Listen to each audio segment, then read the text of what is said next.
Good evening, children of the night, and welcome. Just a quick note before we get started that Tales to Terrify is now officially closed for submissions. Thanks to all of the fantastic authors who submitted your stories. We've got some truly terrifying tales we're excited to produce and share with you in the coming months, and many more stories that we've yet to even go through. The Tales to Terrify team has been reading voraciously, so if you submitted something and haven't heard back from us, rest assured we'll be in touch.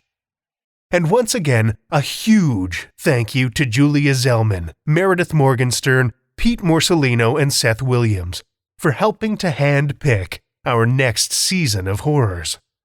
That said, even with submissions closed, we'll continue to accept flash fiction via email, talestoterrify@gmail.com.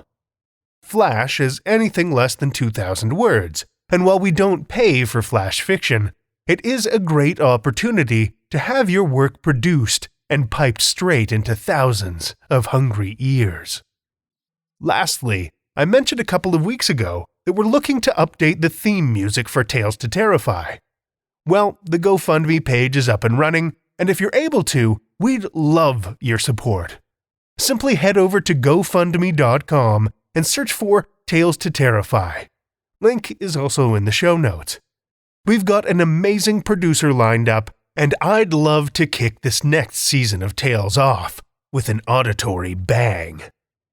Okay, we're all gassed up with ghoulish tales, we've talked about new tunes. I think it's time we hit the road.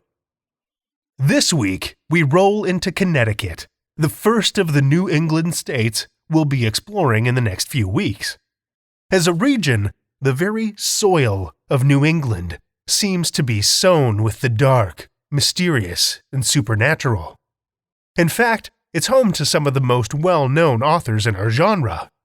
Maybe it's the long history of conflict and colonial settlement, or the often dark deeds that mar the history of the region, like spots of mold blooming from peeling wallpaper. But it's an area that seems to crave the macabre, to feed on it. And also, an area where the line between history and legend is often blurred. A line that, for our purposes, is always so much better when it's shrouded in darkness. As for the state of Connecticut, it's perhaps best known as the site of the supposedly true tale, A Haunting in Connecticut, the story of the Snedeker family's horrifying experiences after moving into a home in Southington in 1986. The state also happens to be home to another, even more recent Hollywood horror legend, the possessed doll who spawned her own Conjuring spin-off series, a doll affectionately known as Annabelle. But that's not who we're here to meet. I feel like pop culture's already got a decent enough handle on those stories. We're going to turn our gaze on someone who sits a little further away from the spotlight. There was nothing particularly interesting about Hannah Hovey, or at least not that her neighbors noticed when she and her husband, Captain Joseph Hovey, moved to the village of Monroe, Connecticut, sometime around 1800. The couple had no children, but by all accounts, their marriage was happy enough. Sure, Hannah was sometimes known to be a bit difficult, and the couple had their troubles from time to time, but what couple didn't? Each night after dinner, while Hannah would busy herself cleaning or knitting by the fire, her husband Joseph would venture out into the woods for a walk. It was a well-worn routine, weaving along the forest trail, then up the spine of a ridge overlooking a ravine before circling back toward home. Night after night, he'd follow the familiar path. It was a calming routine, helped him clear his mind. But one fall evening, Joseph didn't return from his nightly wandering. It took a few days for his absence to register with the neighbors, but Joseph's body was soon discovered at the base of the cliff where he often walked, twisted and broken. And almost before his remains were even brought back to town, word began to spread. Whispers of fear and disbelief. of misdeeds and dark intent. Joseph knew the route well, they said, and there was no reason why, after so many passes along the ridge, he should suddenly and unexpectedly fall to his death. Dark forces were certainly at play, they whispered, and all fingers turned to point in one direction: his wife, Hannah. Hannah, it seems, had remained unusually calm throughout the search and recovery, and now she'd stopped coming into town, too. She'd always been a little odd, they said, unnatural in a way.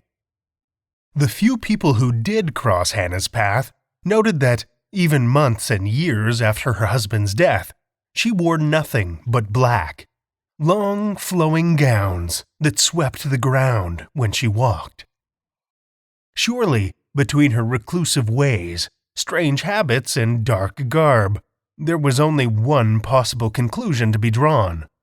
Hannah was a witch, and she'd hexed her husband to a grisly death. Hannah's legend began to spread like rot through the community. Hannah Cranna, they began to call her, which is Scottish for a rocky place, after where they had found her husband's dead body.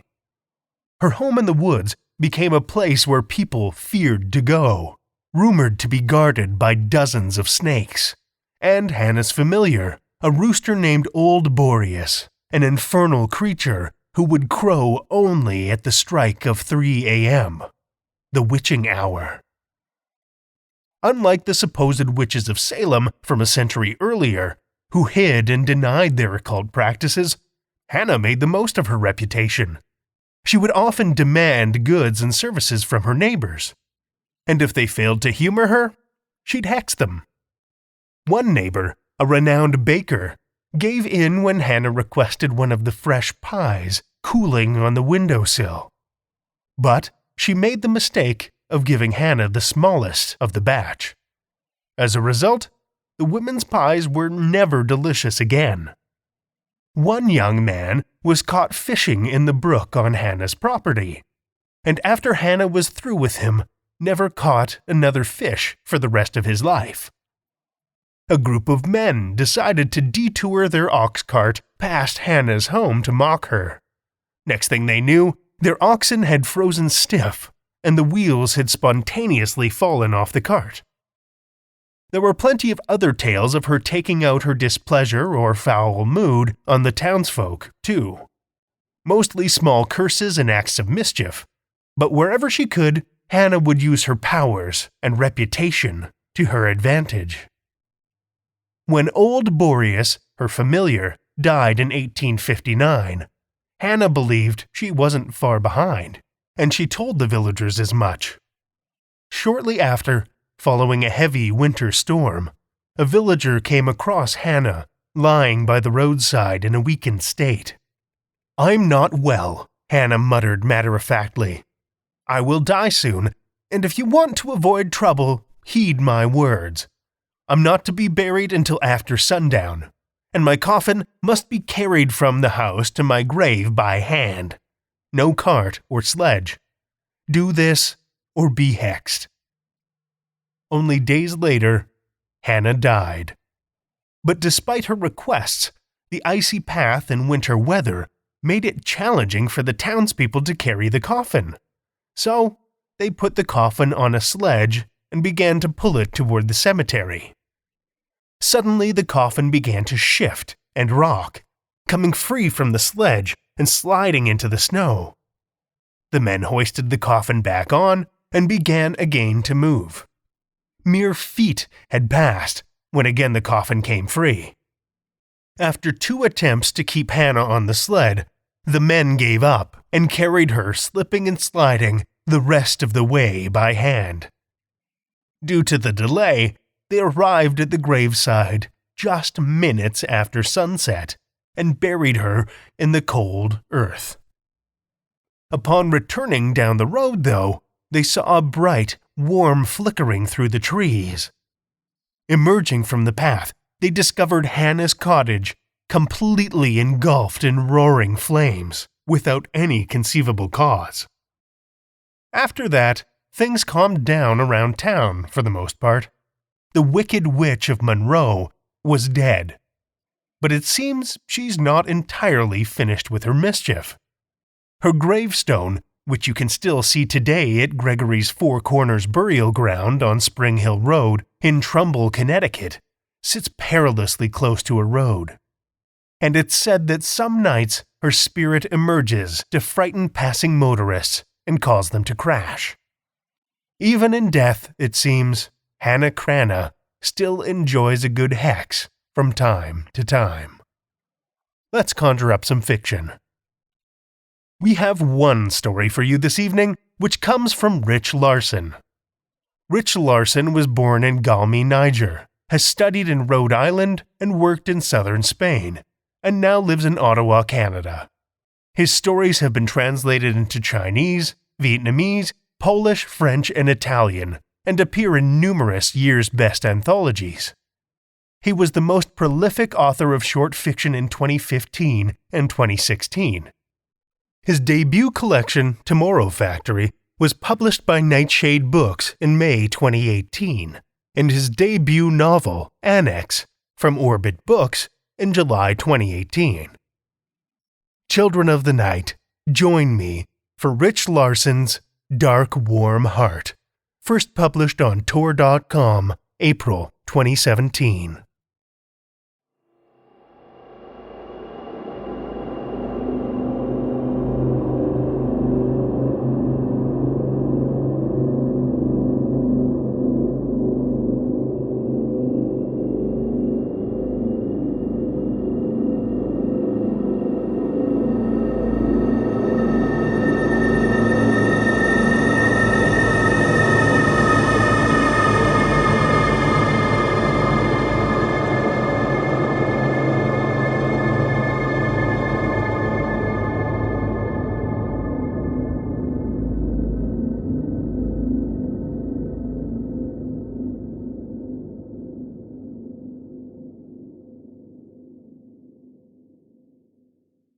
The bite mark was wine red on anemic white, crenellating Christine's bare shoulder.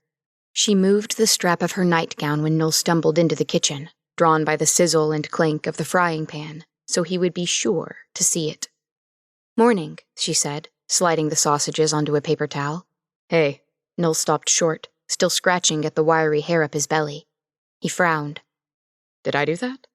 "No," Christine said dryly. She dabbed at the grease. "Somebody else. While you were gone, I cheated with a hyena."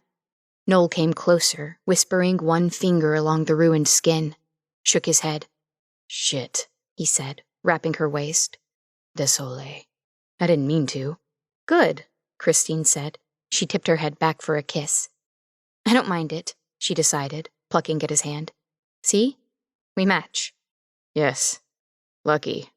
Noel held up his broad hand, two of the fingers still scarred purple from frostbite. "What do you call it? An accent color?" Christine laughed and gave him a small shove towards the white table. Noel sat down in his old spot like he'd never left, while she doled out sausages and toast with margarine. The small kitchen was still crammed full with gleaming wedding gift appliances. "So you finally had someone to laugh at your jokes?" Noel asked, sawing with his knife. Christine smiled. "What?" "The hyena." Yeah." She watched Noel sniff at the sausage like he'd been rescued off some island instead of from the YEG airport late last night. "And he always ate the leftovers." Noel laughed, warm like an electric blanket, and she wished she'd told him the night before. There had been no space for words, just skin and sweat in a bed that had been too big for too many weeks. And she'd waited this long, hadn't she? "I'm going to start on the transcription today," Noel said, chewing. "Already?" Christine asked. "You weren't going to, warm up for a day? Relax?" "It's not so warm here either, Chrissy." He nodded toward the sliding door, half frosted over and the pinwheeling flakes beyond it. "It's snowing." "Warmer than your igloo in NWT," Christine suggested. "I have to run a few errands, unless you want me to stay and help you, with, the bilabial sounds." She leaned forward and pressed both her lips against his. They felt dry. "I didn't sleep in an igloo," Noel said when they broke, but grinning. "All right, I'll wash up. Leave the plates." Christine went to the pristine bathroom, which would not be pristine for long now that Noel was back. She'd almost missed seeing his bristles in the sink. She turned the shower on, hot. The mirror fogged fast. She retched a few times over the toilet, but nothing came up, so she stepped inside the shower. After, while the curling iron was heating up, she rummaged a tube of concealer out of her vanity drawer. She shook it as she eyed the bite mark, debating. She put the concealer back. The mark was somehow like a checked box, a reminder that Noel was real, and he was home, and he loved her to death. And it was nothing like the cuts up her legs she'd hidden in high school. When she passed through the kitchen, keys jangling in her fingers, Noel was already swallowed up between Bose headphones, the noise-canceling kind. His face looked thin and sharp, and his eyes were tracking across the laptop screen. Left, right. Left, right. "Don't work too hard," Christine said, once she'd tugged one of the headphones down. "I would never," Noel said. "Thank you for breakfast." He brushed crumbs off his lip before he kissed her goodbye, but the sausages were still sitting on the plate, uneaten. Christine handed him a Tupperware container on her way out the door. Her shoulder throbbed while she was getting cash from the ATM. It throbbed when she pushed through the grade 5-6 portable doors to pick up the worksheet she'd forgotten to photocopy.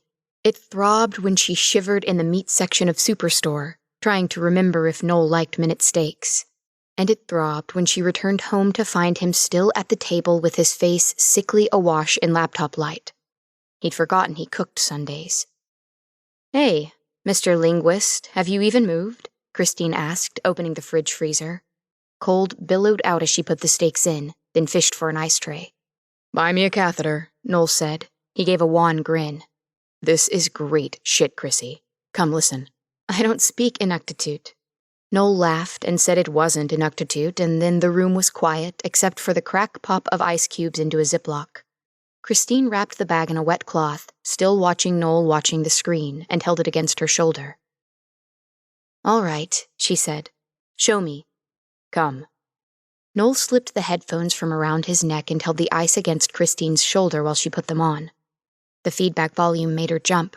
"Sorry." Noel dialed it down with a practiced finger. Christine repositioned the headphones and listened. It was a low, guttural wail, broken up by a sort of huffing.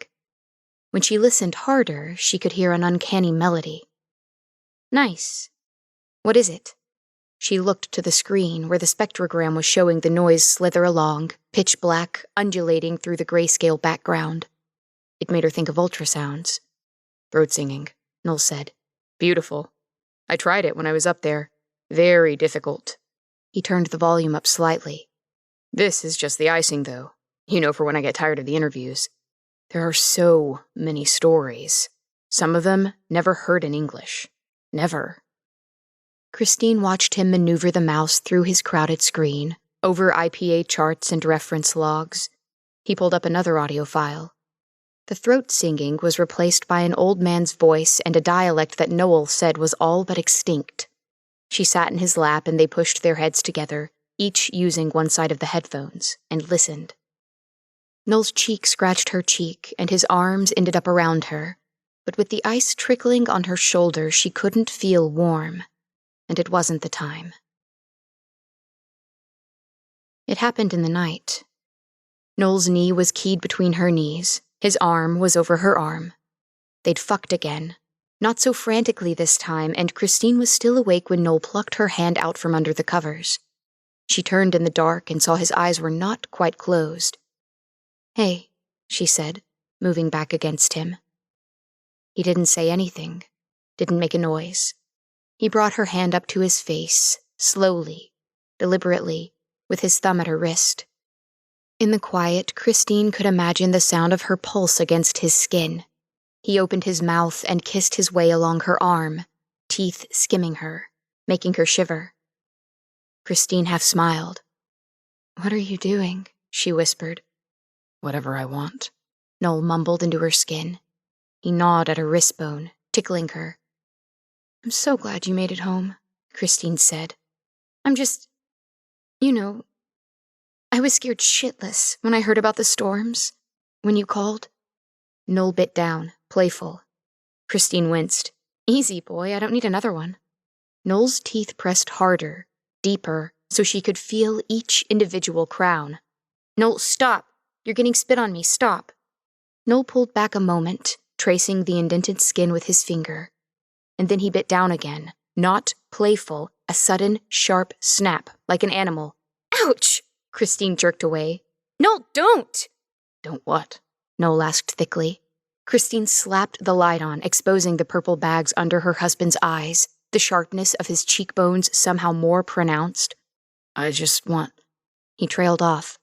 Can't you leave the transcription for like a day? Christine demanded. Everything's still fresh, Noel said. I'm zoned. You're being weird. Really fucking weird. You're being dramatic. Christine went to the bathroom, flicked the light on.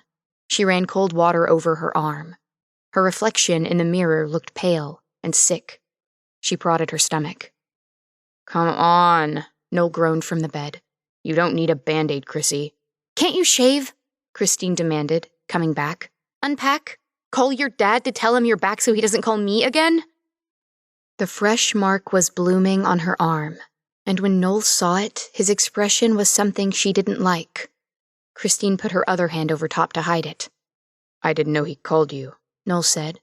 I'm going to sleep in the study, just for tonight. I'm sorry. Look, I'm sorry. It's fine. You hate the hide-a-bed.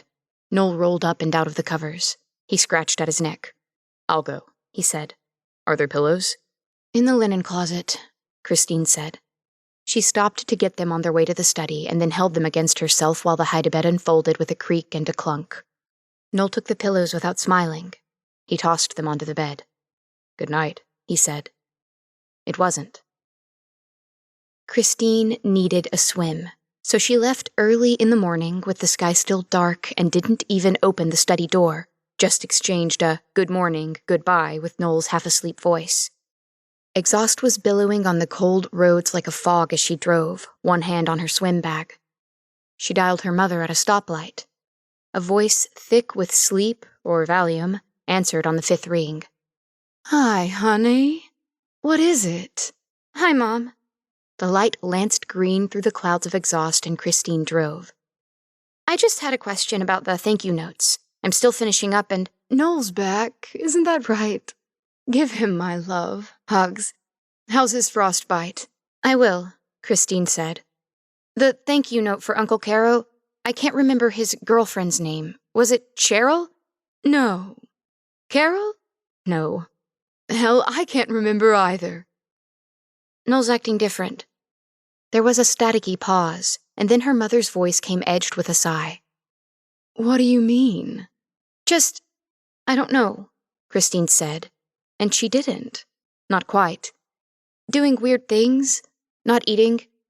Yesterday, after breakfast, he didn't eat anything all day. He's, like he's obsessing over his transcription. He won't talk to me. Well, he's driven, you know, not like that. She dropped her indicator and turned into the Glenora parking lot, still mostly empty of cars. And it's a good thing. It really is. Another pause. A lot of things might be or look a little different now. All those little things that were nice, you know, endearing. A lot of those things look different when you realize it's for the rest of your life. It's not a honeymoon is over thing, Mom, Christine said, putting the car into park. It's been over for a while. I mean, your father, my God. He had his days, weeks, years, but it was all worth it. I never once thought of leaving him. And Noel's a good man, a really good man. It's all about compromises, isn't it? People thinking marriage is supposed to be easy. Makes me laugh. It's all about sacrifices. There were things I wanted to do, plenty of things. I'm not talking about leaving him, Mom. I'm just saying he's acting funny and I don't know why. She turned off the engine and fumbled the key into her coat pocket. This thing with the storm, Sharon. It was definitely Sharon, and half his age, too. Maybe a prostitute. Look, honey, just stop worrying. He hasn't even been back for a week. Go for a swim, you'll feel better. Thanks, Christine said, hefting her bag. Bye. Love you. Bye, honey. She swam longer than she'd meant to, churning up and down the lane until the water felt bathtub warm, and so she went to school with her hair still hanging wet wires and the toothed trace of swim goggles around her one eye like a sucker scar. But she did feel better, even though Elijah and Braden had to be sent off to the principal for the 3rd week running. Noel didn't answer her text, or the second one. She tried not to worry about it. She fixed a smile to her face as she climbed the stairs to the apartment, went down the hallway that always smelled like weed and Febreze, and keyed open their door. It was dark inside again. Christine flicked on the lights and checked the bare sink. No dishes. She opened the fridge. Nothing touched. "Hey, Mr. Linguist," Christine called. "Where are you?" No reply. Christine remembered the noise-canceling headphones and went looking. She was barely even surprised when she heard the computer hum from behind the study door. Cold was seeping out from the bottom of it. She eased the door open. Noel was hunched over the laptop like an old man. The shadows hollowed out his cheeks, and for a moment his eyes looked like black holes. Then he looked up with a bleary grin and pulled the headphones down around his neck. "Hey." "Hi." "How were the little terrors today?" Noel slapped the laptop shut. "Good," Christine said. "Fine." "That little boy, that Elijah, he didn't make trouble?" Christine cracked a smile. "Yeah, you did. A little bit." "He's trying to impress you," Noel said, scooting over on the rolling chair. "He has a crush." "That's why I make trouble." Noel caught her wrist, the not-sore one, and folded both hands around it. "I'm sorry about last night," he said. "I don't know what's in my head sometimes." "You scared me a little," Christine said. She gave a smile. "It's okay. It's nothing, really." Noel's hands felt like ice. The frostbite was ugly. "Why is the window open?" "The laptop's been overheating," Noel said. "I thought maybe if it's colder in the study, maybe that helps." "Hungry?" "I found something in the fridge," Noel said. Christine stiffened. "No, you didn't." "What?" "You didn't take anything out of the fridge," Christine said. "You didn't eat anything, did you? You've been in here all day." "I got something at the second cup," Noel said, but he let her pull her arm away. "Your shoes were still where you left them yesterday." "You're a detective or something?" Noel was still smiling, but only with his mouth. "You photograph where in the closet I put my shoes?" "Why are you lying about this?" Christine snapped. "Are you on a fucking hunger strike or something? Why are you acting like this?" "Like what?" Noel asked, still prone in the office chair, still not angry. Christine wanted him to stand up so she could shove him back down. She felt hot and sick all over. "Was there somebody else up there?" she asked. "What do you mean?" Noel asked, and now his eyes were finally narrowing. "I mean, did you fuck somebody while you were up there?" Christine demanded. "You called once the whole fucking time, and now you come back? You won't talk to me? You're acting so fucking weird." "Of course not." Noel was up, teeth bared. "Of course I didn't. Did you?" "Oh my God, Noel!" Christine gave a shaky laugh. "Just shut up, Noel." They stood frozen for a long moment, Christine's nails digging crescents in her palms. She watched Noel's face work until the grimace smoothed over. "Maybe I have a bug," he said slowly. "My stomach doesn't feel right. I didn't want you to worry." Christine nodded. She rubbed her eye with the heel of her hand. "What happened in the storm?" she finally asked. "Do you even remember calling me? They had a satellite phone in the infirmary and you called me in the middle of the night." "I remember calling," Noel said, cautious. "Do you remember what I told you?" Christine asked, remembering how she'd gone to the bathroom, flicked on the lights, pulled out the test again just to be sure. That was before she'd realized how late it was, that something was wrong. "I don't." Noel shook his head. "I don't. I don't remember what I said either." "You were delirious," Christine said, wrapping her arms around herself. The bite on her shoulder throbbed again. "You told me how you got stranded, right? Between the station and the village. One of those storms that comes from nowhere." "Worst they'd seen in years," Noel said. "They told me that later, yeah." His voice had an unsteadiness Christine was unused to hearing, and somehow it drained all the anger out of her. "What else did I say?" he asked. "You said the wind felt like teeth." "Like death," Noel said. "The skidoo broke down, so you tried to walk back to the village." "Went the wrong way, they told me later." "You said the mucus in your nose and the spit in your mouth were so frozen up you couldn't breathe, and the wind was like teeth." Christine paused. "You said you lost your hands, then your feet, like being disembodied, like floating." "Should have died," Noel muttered. "Should have frozen to death." "They told me that, after they took the phone away from you," Christine said. "I mean, it's a miracle you're all right." She shrugged helplessly. "Doesn't this feel better?" she asked. "To talk about it? Isn't this what's been bothering you?" "What else did I say?" Noel probed. "I don't remember," Christine said. "You were fevered, delirious." "Did I say what I saw?" Noel's eyes were wide. "Christine, tell me." "Yeah, you did." Christine swayed, foot to foot. "You thought you saw someone else in the storm. An old man." Noel shut his eyes now, breathing quick and shallow. "What did he look like?" "Tall," Christine said. "Taller than the trees. Skinny like those starving kids they show on UNICEF ads. And he was naked." She stopped. "People see things, Your brain was it must have been practically shutting off." "He didn't have a face," Noel said. "Just a big dark mouth. Big black hole." I still remember it so clear. Clearer than what actually happened. I think you might have PTSD or something, Noel. I'm worried." "It's nothing like that." Noel's voice was strained. He opened his eyes, blinked. "I haven't been myself, I know. I just need to get this transcription done, and then I'll be done with it all. I'm looking for this one story. I know it's in there somewhere. Just give me the week, Chrissy. Be patient for me." "Of course," Christine said. "I get it, really." She put her hand against Noel's hip. It felt sharp enough to cut. "You do?"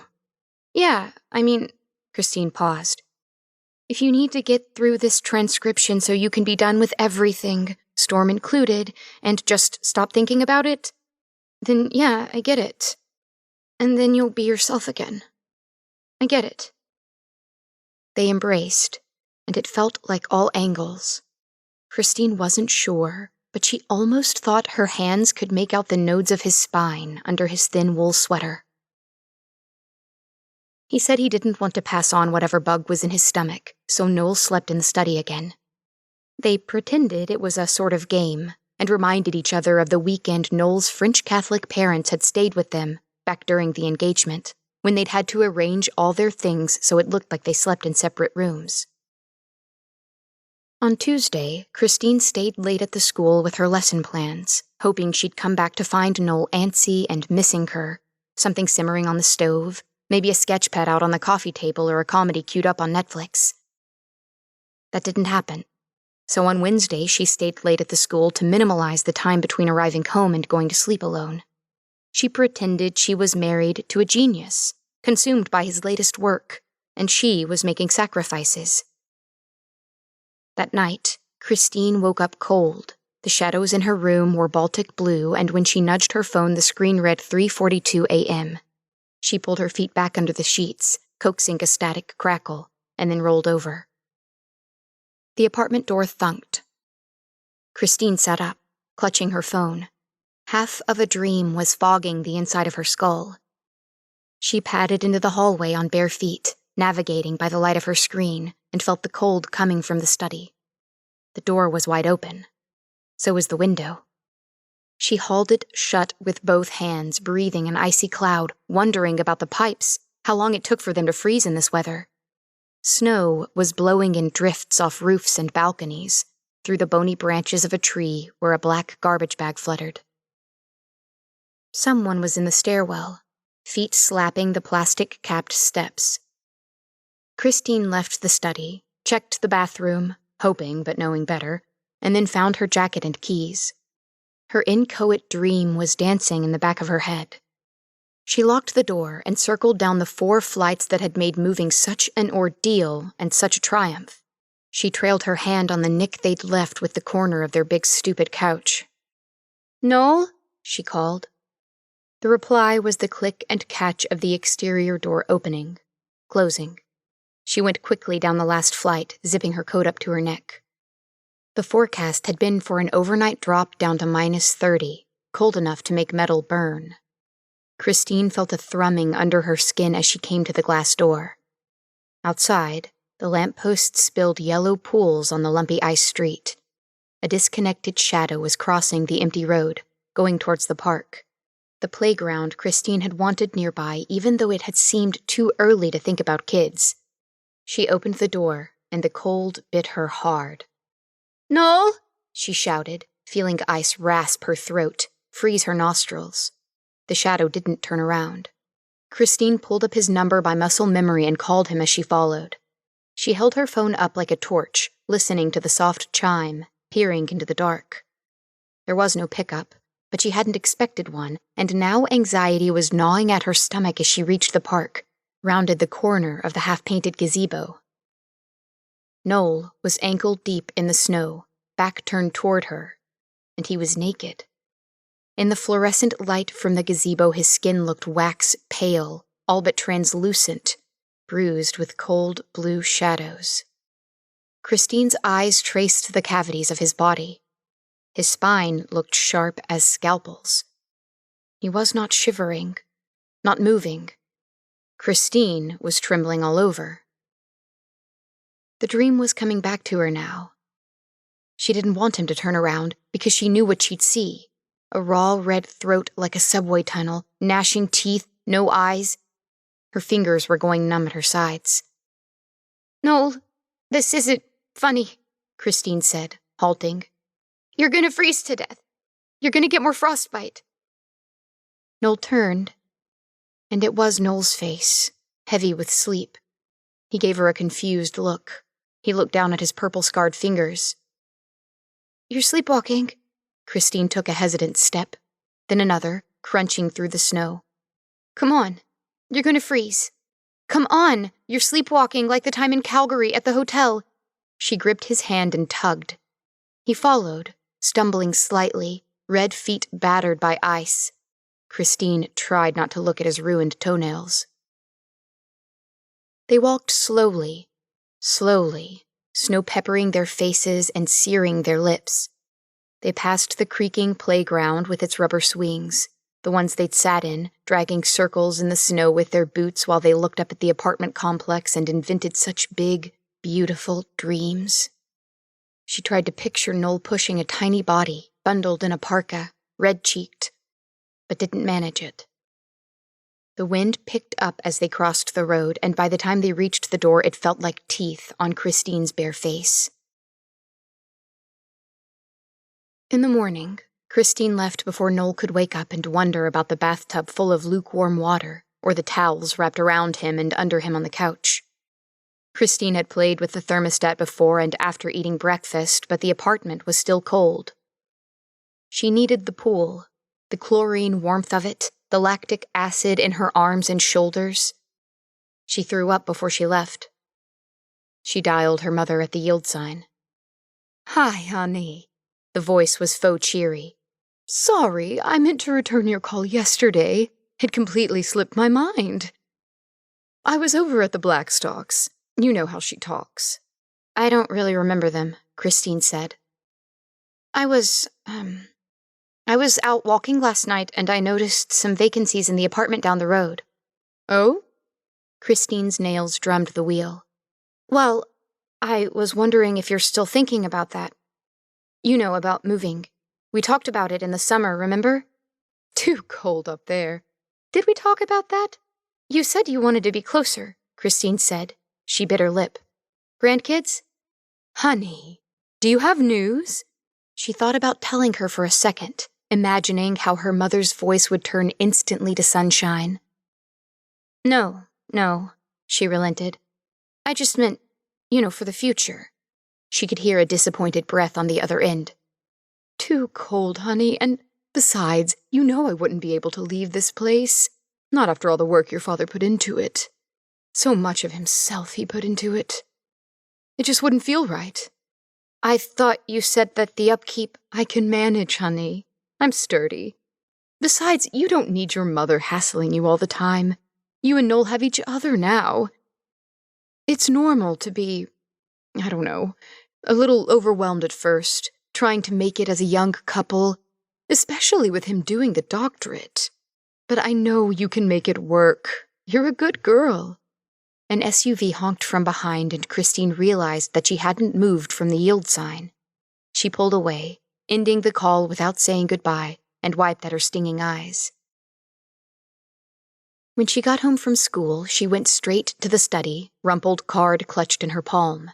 She could hear the laptop hum from under the door. She opened without knocking. "I made you an appointment," Christine said, "with this counselor. It's through the university." Noel glanced up. His face was still swallowed between headphones and his eyes were strangely cloudy. He tapped something out on the keyboard.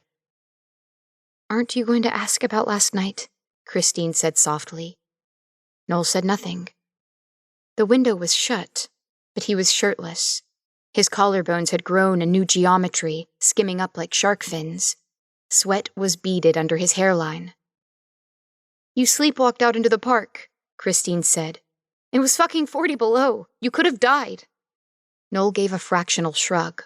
His eyes returned to the screen, and Christine could tell from the swipe of his finger that the volume was going up. "I wish you had cheated on me," she said. Noel tapped his headphone to show he couldn't hear. His smile was too broad, too many teeth, a Cheshire cat grin. "I wish I'd cheated," Christine said, feeling a tingle up and down her back, something cold and angular in her gut. Noel said nothing. Christine dropped the appointment card and left. The next day, she spent lunch hour talking in circles with the health center. They mumbled at her about seasonal depression, flu virus. When it came time to teach ecosystems, she begged someone out of the staff room to watch her class watch YouTube clips about photovores and herbivores and carnivores. She went to the bathroom and speed read through Wikipedia articles and WebMD links. She tried to throw up. A few people asked her if she was all right, and she nearly told them. When she got home, the apartment was empty and Noel's shoes were not in the closet. It seemed like the thermostat had finally kicked in because she didn't get goosebumps when she shrugged off her coat. Christine hunted the bare counters for a note for a good 5 minutes before she gave up and put some Thai in the microwave. Maybe he'd finished the transcription. Maybe if she went to the bathroom, she'd find bristles in the sink, and then he'd be arriving back with clean-shaven cheeks, a bottle of white wine, takeout from the Mediterranean place they'd loved so much that first month after moving in. She would tell him she had news. He would already know. For a moment, the image was so clear that Christine nearly stopped the microwave and put the leftovers back into the fridge. Instead, she went to the study. The door was wide open again, but the window was shut. Noel hadn't taken the laptop with him. Christine hesitated for a moment, then plucked it off the desk and sat down on the hide-a-bed with it. Her hand kneaded the sheets while it booted up. The password screen appeared, and Christine put in her name, clacked the enter key. The affirmative chime made her almost smile. The transcription window was already waiting, a block of IPA symbols. Christine tried to remember the phonetics classes she'd taken, most of the sounds she'd already forgotten. One word seemed to be recurring. Windago. She pulled up the next window and saw that Noel had translated a section into English. At the top, it was labeled Audio 48, MP3. Christine clicked back to the sound files and pulled the headphones up over her ears. She started to read. The Wendigo is hunger, and hunger is the Wendigo. A man traveled by night. He hunted the herd. The Wendigo hunted the man. A man traveled by night and through the wood, and the blizzard snow drove him off his trail. The Wendigo hunted the man. Its arms were the cold, and its teeth were the wind. A man had death inside, in stomach. The cold kills. The hunger kills. Hunger is the Wendigo. A man lies down in the snow. His body is given to the ice. A man traveled alone. The Wendigo comes to him with singing open mouth. The Wendigo has jaws as icicles. The Wendigo gives to the man a dark, warm heart of human meat. A man can die, or a man can eat. A man traveled by night. He ate the Wendigo's offering. The man lives. The hunger stays. Hunger is the Wendigo. A man traveled by night, Chrissy. She flung upright, all her nerves sparked at once. Noel was inches away and his eyes were black as jet. The laptop crashed to the floor between them. Christine's heart hammered in her throat. His face was gaunt, stretched thin, canvas over bones. "Why did you write that?" Christine whispered. "I didn't," Noel said. The glass Pyrex pan from the microwave was clutched in his one hand. He held it out between them, arm shaking slightly. "Bullshit, you didn't. What do you mean? What do you mean you didn't write it?" Christine stepped back and felt the cold edge of the hide-a-bed against the bins of her knees. Noel's pale face was slick with sweat. "I translated it," he said, voice wavering. "It was already there. I knew it was there, I just had to find it. Those old men had so many stories." He held the Pyrex out again, still shaking, and Christine took it so it wouldn't fall. "Why are you doing this?" Christine demanded. The glass was cold again. "Why are you fucking inventing this?" "I'm not," Noel pleaded. "Chrissy, look." And she had to. He held up his spidery hand, so much more bone than she remembered it, wrists like doorknobs, and planted his teeth in the webbing between thumb and finger. With a wet, tearing sound, he sheared through the flesh. Christine's lungs caught. She anticipated the spray of bright red blood, but there was nothing. Something thick and black glistened along the torn skin, and then suddenly the hand was back together again. "It can't be me," Noel said. "I tried." "Oh my God, Noel." His face contorted all at once and he lunged, his teeth suddenly canine. Christine swung the glass dish in the same motion. It slammed against his temple with a thick crack. Noel was reeling off to the side, cursing in French, and Christine was pushing past him, slamming the door, throwing herself against it. Her breath came in a wail. Noel's body thumped against the door once, then twice. Christine shoved back with her shoulders, and then he stopped. "We're gonna call emergency," Christine said when her heart was beating again. "I'm dialing 911. There's something, I don't know, some disease you picked up there. I know this isn't you. I know it can't be you." She couldn't keep her voice steady. It slipped away from her between words. "Oh, fuck," came Noel's voice, raw. "Oh, fuck. I drove to the university hospital. That's where I was. Jacob, you remember Jacob, the med student? He told me how they keep cadavers. I thought maybe, I don't know, I couldn't get in. They called security." "This can't be real, Noel," he went on like he hadn't heard. "Then I thought, a morgue maybe, or I don't know." He gave a broken laugh. "A graveyard, maybe that. I have to know, I just have to. I'm gonna die soon. If I don't eat, I'm going to die." Christine was muffling a sob in her hand, biting down as hard as she could. "A doctor," she gasped. "This can't be for doctors. When you're Wendigo, you're Wendigo. Until you give in. That's what they said." "And then?" "I don't know. I'm sorry, I don't know." He stopped. "There are more stories. More transcriptions. Maybe if I keep going, keep looking. I don't know." Christine didn't reply. She sat against the door, tears sticky on her cheeks, and waited for hours. Waited for Noel's breathing to turn regular, shallow but regular, so she was sure he was asleep. She moved the bookcase in front of the study door, groaning and scraping. It was heavy. Her hands came away with deep, red welts. She was up early the next morning, wiping down the kitchen counters and stovetop with Purell so everything gleamed. When she popped the ice cubes out of their tray, they skittered off the table and onto the floor. Her hands were shivering as she dropped them one by one into a plastic bag. She set her wedding ring on the counter and dialed her mother. Hey, honey, what's up? Call me by my name. Christine's voice came in a sob. She tamped it down. What's wrong, Christine? It's nothing, Christine said, toying with the ring. I just remembered. That cousin you had, the farmer, he lost his hand in a thresher. He just wore it on the other finger, right? His wedding ring, I mean. He wore it on the right? That's right, yes, on the right. I think that might be how they do it in Europe, too. Okay. Christine packed more ice around her left ring finger, waiting for the numb. I was just remembering that. She went to the counter, to the shiny Cutco knives, another wedding gift. She tried to remember the sharpest one. Was that all? I'm half asleep, honey. When Dad died, you said you'd have traded anything, didn't you? Christine asked. Anyone or anything? There was a long pause. Christine looked down at her left hand, thinking of how it cupped when she swam, how the fingers all melded together and bit the water just so. She thought about the small, warm thing growing in her belly. I don't remember exactly what I said.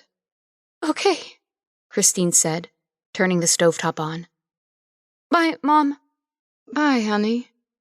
Christine held the ice around her finger and stared at the stove element, waiting for it to turn orange.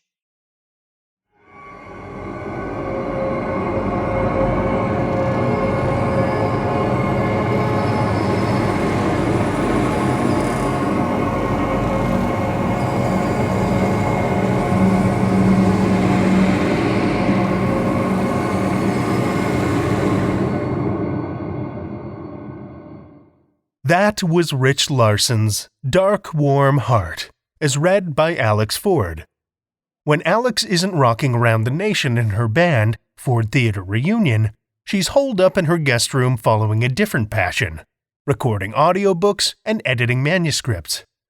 An avid reader and writer, she delights in helping people bring their creativity to life.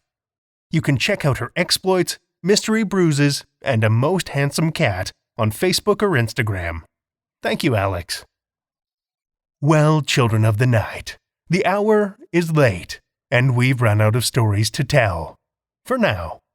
If you haven't already, we would love your support over on Patreon or via PayPal on our website.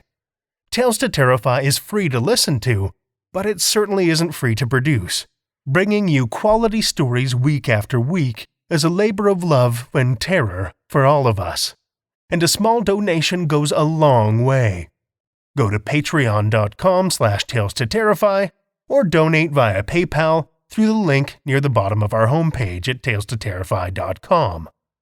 Also, like us or leave a review on Apple Podcasts or wherever you listen to podcasts.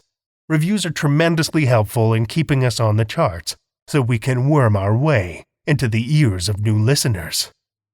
Our show is produced by our editors, Seth Williams and Pete Morcellino, and myself, Drew Sebastini, with assistance from Meredith Morgenstern and Julia Zellman, and theme music by Diane Severson. Tales to Terrify is distributed under a Creative Commons Attribution, Non-Commercial, No Derivatives license. Join us again next week as we conjure fresh fears with more Tales to Terrify.